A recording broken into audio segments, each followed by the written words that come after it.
Hi guys, எல்லாருக்கும் வணக்கம். நான் தான் உங்கள் அலைவலகத்தின் பேசுகிறேன். இந்த வீடியோவில் ஹேஷ்டாக்ஸை எப்படி எஃபெக்டிவாக யூஸ் பண்ணி இன்ஸ்டாகிராம் ரீல்ஸில் க்ரோத்தை நம்ம அடையலாம் அப்படின்ற பற்றின ஒரு டீட்டெயிலான வீடியோ தான் நம்ம பார்க்க போகிறோம்.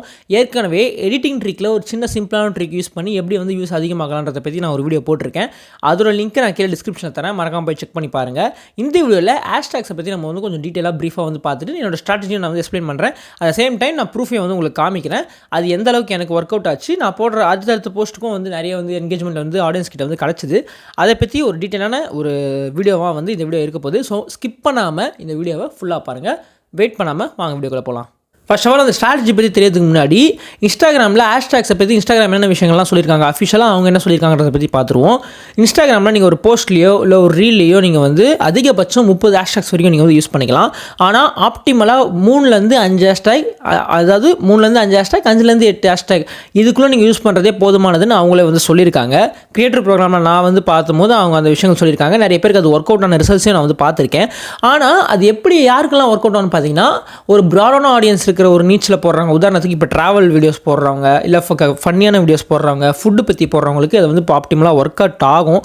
அது ஏன்னா எல்லாருமே அந்த கண்டென்ட் பார்ப்பாங்க. ஃபுட் விளாக் பார்க்குறாங்கன்னா எல்லாருமே பார்க்கக்கூடிய ஒரு கண்டென்ட்டாக இருக்கும். மீம்ஸ் இல்லை காமெடி வீடியோஸ் போடுறாங்கன்னா அது எல்லா தரப்பு மக்களாலேயும் இன்ஸ்டாகிராமில் பார்க்கக்கூடிய ஒரு விஷயமா இருக்கும். ஆனால் நீங்கள் போடுற வீடியோஸ் அந்த நீங்கள் போடுற வீடியோஸோட கண்டென்ட் நேரமான எவ்வளோக்கு எவ்வளோ நேரமான ஒரு ஆடியன்ஸை நோக்கி போகணும்னு நீங்கள் நினைக்கிறீங்களோ அந்தளவுக்கு ஹேஷ்டாக்ஸ் நீங்கள் போடுற மாதிரி இருக்கும். உதாரணத்துக்கு ஒரு குறிப்பிட்ட விஷயத்தை பற்றி நீங்கள் ஒரு வீடியோ போடுறீங்கன்னா, உதாரணத்துக்கு இப்போ ஆக்டிங்னு வச்சுக்கோமே. ஆக்டிங் பற்றி நான் ரீசெண்ட் டேஸ்லாம், அதாவது முன்னாடிலாம் நான் வீடியோஸ் போட்டிருப்பேன் இல்லையா, அந்த மாதிரி நான் இன்ஸ்டாகிராமில் ரீல்ஸ் கிரியேட் பண்ணி நான் வீடியோஸ் போடுறேன்னா அது எல்லா தரப்பு மக்களாலையும் பார்க்கக்கூடிய ஒரு விஷயமா இருக்காது. குறிப்பிட்ட ஒரு சில பேர் ஆக்டிங் பிடிச்சவங்க மட்டும்தான் அதை வீடியோ பார்ப்பாங்க.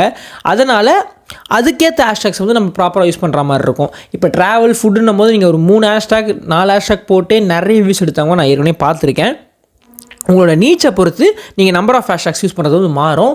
நான் பர்சனலாக யூஸ் பண்ண ஸ்ட்ராட்டஜியை 15 ஹேஷ்டாக்ன்றது நான் ப்ராப்பராக கரெக்டாக போட்டுகிட்டே வந்தேன். ரீசெண்டாக ஒரு 4-5 போஸ்ட்டில் எனக்கு நல்ல ரீச் கொடுத்துருக்கு. அந்த 15 ஹேஷ்டாகையும் நம்ம கொஞ்சம் பிரேக் டவுன் பண்ணி நம்ம ப்ரீஃபாக பார்க்க போகிறோம். ஃபஸ்ட்டு ஒரு 5 ஹேஷ்டாக் நீங்கள் ப்ராடான ஆடியன்ஸை நீங்கள் பிடிக்கிறதுக்காக ஒரு ஹேஷ்டாக்ஸாக நீங்கள் சூஸ் பண்ணணும். உதாரணத்துக்கு ரீல்ன்ற ஹேஷ்டாக், நான் போட்ட ரீல்ஸில் ரீல்ன்ற ஹேஷ்டாக், குளோபல்ன்ற ஹேஷ்டாக், லாங்குவேஜ்ன்ற ஹேஷ்டாக், நாலேஜ்ன்ற ஹேஷ்டாக் நான் யூஸ் பண்ணியிருந்தேன். இது எல்லாமே நான் போட்ட வீடியோவில் ரெலவெண்ட்டான ஒரு ஹேஷ்டாக் தான். அட் சேம் டைம் இது ப்ராடர் ஆடியன்ஸை கொண்ட ஒரு ஹேஷ்டாக்ஸாக இருக்கும். இப்போ நாலேஜ்னால் அது எந்த நாலேஜ் சம்மந்தப்பட்ட ஒரு விஷயமாக கூடவும் இருக்கலாம். அதே மாதிரி ரீல்ன்ற ஹேஷ்டாகில் நம்ம ரீல்ஸ் போட்டாலே, அந்த ஹேஷ்டாக் போட்டாலே அது ஒரு ப்ராடர் நம்பர் ஆஃப் ஆடியன்ஸை ரீச் பண்ணுறதுக்கான ஒரு ஹேஷ்டாகாக இருக்கும். இந்த மாதிரி முதல்ல நீங்கள் சூஸ் பண்ணுற 5 ஹேஷ்டாக்ன்றதை ஒரு ப்ராட் ஆடியன்ஸை அட் த சேம் டைம் உங்கள் நீச்சுக்குள்ளே வரா மாதிரி ஒரு ஹேஷ்டாகாக இருக்கணும். அதுக்கு அடுத்து 5 ஹேஷ்டாக் உங்களோட நீச் இது பண்ணுற ஹேஷ்டாக், நீச்சை ரிலவெண்ட்டான ஒரு ஹேஷ்டாகாக இருக்கணும். அதாவது நேரோ ஆகணும் அந்த ஹேஷ்டாக்ஸ்ன்றது. இப்போ உதாரணத்துக்கு நான் போட்டது சினிமா பற்றின ஒரு ஹேஷ்டாகாக, சினிமா பற்றின ஒரு ரீல் வீடியோ. அதுக்கு நான் சூஸ் பண்ண ஹேஷ்டாக்ஸ் 5 ஹேஷ்டாக் நான் சினிமா ரிலவெண்ட்டான ஒரு ஹேஷ்டாக்ஸ் தான் நான் சூஸ் பண்ணேன். உதாரணத்துக்கு cinema, cinephile, film makers life, இந்த மாதிரி ஹேஷ்டாக்ஸ் என்னோட அந்த சினிமா சம்மந்தப்பட்ட ஹேஷ்டாக்ஸ்குள்ளே வரும். பட் அந்த சினிமான்றது எந்த சினிமா வேணாலும் இருக்கலாம். ஆனால் நான் போட்ட வீடியோவுக்கு ரெலவெண்ட்டான ஒரு ஹேஷ்டாக், என்னோட நீச்சுக்கு சம்மந்தப்பட்ட ஒரு ஹேஷ்டாகாக இருக்கிறதுனால அந்த 5 ஹேஷ்டாக்ஸ் அந்த நீங்கள் நேரோவாக போகிற அந்த ஒரு நீச்சில் சம்மந்தப்பட்ட ஹேஷ்டாக்ஸாக இருக்கணும். அதுக்கு அடுத்து நீங்கள் சூஸ் பண்ணுற ஒரு ஹேஷ்டாக் தான் அதாவது அந்த ஆங்கிள்ன்றது நேரோவாகிட்டே வரணும். அந்த ஹேஷ்டாக் நீங்கள் போடுறது கடைசியில் அந்த போஸ்ட்டுக்கு ரொம்ப அக்யூரேட்டான 5 ஹேஷ்டாக்ஸாக இருக்கணும். உதாரணத்துக்கு நான் போட்ட வீடியோ கொரியன் சினிமா சம்மந்தப்பட்ட ஒரு ரீல் நான் போட்டேன். அதுக்கு கொரியன் சினிமான்ற ஹேஷ்டாக், அதுக்கப்புறம் அதில் அந்த ரீலில் இருந்த டேரக்டரோட நேமோட ஹேஷ்டாக், நான் அந்த வீடியோவில் யூஸ் பண்ண பிஜிஎம்மோட ஹேஷ்டாக், இந்த மாதிரி நிறைய விஷயங்களை நான் போட்டிருந்தேன். ஃபஸ்ட்டு செகண்டாக நான் 5 ஹேஷ்டாக் நீச் சம்மந்தப்பட்ட ஹேஷ்டாக் சொல்லியிருப்பேன். சினிமான்ற ஒரு ஹேஷ்டாக் யூஸ் பண்ணியிருப்பேன்ட்டு இந்த கடைசியாக நான் சூஸ் பண்ண 5 ஹேஷ்டாகில் கொரியன் சினிமான்ற அந்த ஹேஷ்டாக் இருக்கும். ஏன்னா அந்த ரீல் கொரியன் சினிமா சம்மந்தப்பட்ட ஒரு ரீலாக இருக்கிறதுனால அந்த ஹேஷ்டாக் சர்ச் பண்ணுறதுல அது நேரோவாயிட்டே இருக்கும். முதல்ல ஒரு ப்ராடர் ஆடியன்ஸை சூஸ் பண்ணுறதுக்கான 5 ஹேஷ்டாக், ரெண்டாவது உங்கள் நீச்சில் நீங்கள் பார்க்கக்கூடிய உங்கள் நீச் சம்மந்தப்பட்ட 5 ஹேஷ்டாக், ஃபைனலாக உங்கள் போஸ்ட்டில் என்ன நீங்கள் சொல்ல வந்திருக்கீங்கன்ற கரெக்டாக அக்யூரேட்டாக சொல்லக்கூடிய 5 ஹேஷ்டேக். ஆக மொத்தம் 15 ஹேஷ்டேக் வந்து நீங்கள் வந்து ஜம்பிள் பண்ணி போடுற மாதிரி இருக்கும். ஃபஸ்ட்டு அப்படியே அந்த வரிசையாக அந்த ஹேஷ்டேக்ஸை போடுறத விட நான் வந்து ஒரு தடவை போஸ்ட் பண்ணும்போதும் ஜம்பிள் பண்ணி நான் போட்டேன். தொடர்ந்து ஒரே மாதிரி நான் வந்து போடலை.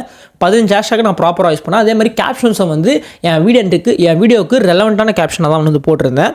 அதுக்கப்புறம் ஆட்டோமேட்டிக்காக க்ரோத்துன்றது வந்து எனக்கு வந்து ப்ராப்பராக நிறைய அதிகரிக்க ஆரம்பிச்சது. ஒரு ரீல் மட்டும் இல்லை, ஒரு ரீல் போட்டதுக்கப்புறம் எனக்கு வந்து அதே ரீல் அளவுக்கு அமௌண்ட் ஆஃப் ரீச் வந்து இல்லைனாலும் ஒரு டீசெண்டான ஒரு ரீச் வந்து அந்த வீடியோஸ்க்கு அப்புறம் நிறைய ஆடியன்ஸ் கிட்ட வந்து என்னோடய பேஜை பார்க்க வச்சதுனால எனக்கு வந்து நல்லாவே வந்து ரீச் கிடச்சிது.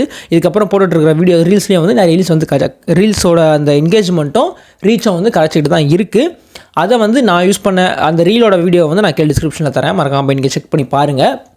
நான் என்ன சொல்கிறேன்றதை வந்து உங்களுக்கு வந்து கிளியராக அந்த ரீலை பார்த்தாலே உங்களுக்கு வந்து தெரிஞ்சிடும். அதுக்கப்புறம் நான் போட்ட ரீல்ஸ்லேயும் கூட அதே அளவுக்கு வந்து ஒரு டீசெண்டான ஒரு ரீச் வந்து எனக்கு கிடச்சிது. கண்டென்ட்டை நீங்கள் ப்ராப்பராக நீங்கள் வந்து எடிட் பண்ணி கரெக்டான ஒரு குவாலிட்டியில் நீங்கள் ரெடி பண்ணிவிட்டு இந்த ஹேஷ்டேக் ஸ்ட்ராட்டஜியை வந்து நீங்கள் யூஸ் பண்ணிங்கன்னா கண்டிப்பாக உங்களுக்கு வந்து வியூஸும் ரீச்சும் வந்து கிடைக்கும்.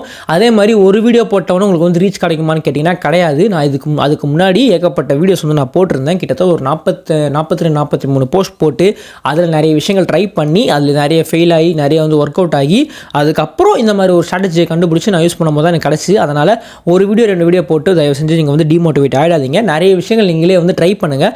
நான் சொல்லாத நிறைய விஷயங்கள் கூட உங்களுக்கு வந்து நிறைய வந்து யூஸ்ஃபுல்லாக, அதாவது நீங்கள் போடுற போஸ்ட் மூலமாக வந்து உங்களுக்கு ரீச் வந்து கிடச்சிருக்கலாம். நிறைய விஷயங்கள் நீங்கள் வந்து தெரிஞ்சிருக்கலாம். அதே மாதிரி நீங்கள் ஏதாவது தெரிஞ்சுக்கிட்டாலும் மறக்காமல் அதை நீங்கள் வந்து கீழே கமெண்ட் பண்ணிங்கன்னா இந்த வீடியோ இதுக்கப்புறம் உங்களுக்கு அப்புறம் பார்க்குறவங்களுக்கு அது ரொம்ப வந்து யூஸ்ஃபுல்லான ஒரு விஷயமா இருக்கும். இதுக்கப்புறம் வேறு இதே மாதிரி ஒரு சூப்பரான ட்ரிக்கில் வந்து நம்ம வந்து எப்படி இன்ஸ்டாகிராம் ரீல்ஸ், யூடியூப் ஷார்ட்ஸு, இந்த டிஜிட்டல் மார்க்கெட்டிங் சம்மந்தப்பட்ட ஒரு சில விஷயங்களை வந்து நான் எக்ஸ்பிரிமெண்ட் பண்ணி என்னோடய ரியல் லைஃப்பில் நான் வந்து பார்த்து நான் ட்ரை பண்ணி அது ஒர்க் அவுட் ஆன சில விஷயங்களை நான் வந்து ஷேர் பண்ணிக்கிறேன். அதனால் மறக்காம நம்ம சேனலை வந்து சப்ஸ்கிரைப் பண்ணி வச்சுக்கோங்க. அடுத்த ஒரு நல்ல வீடியோ உங்களை சந்திக்கிற வரைக்கும் மனிதன் பேஃப்ரம் உங்கள் அலைவலகத்தியன்.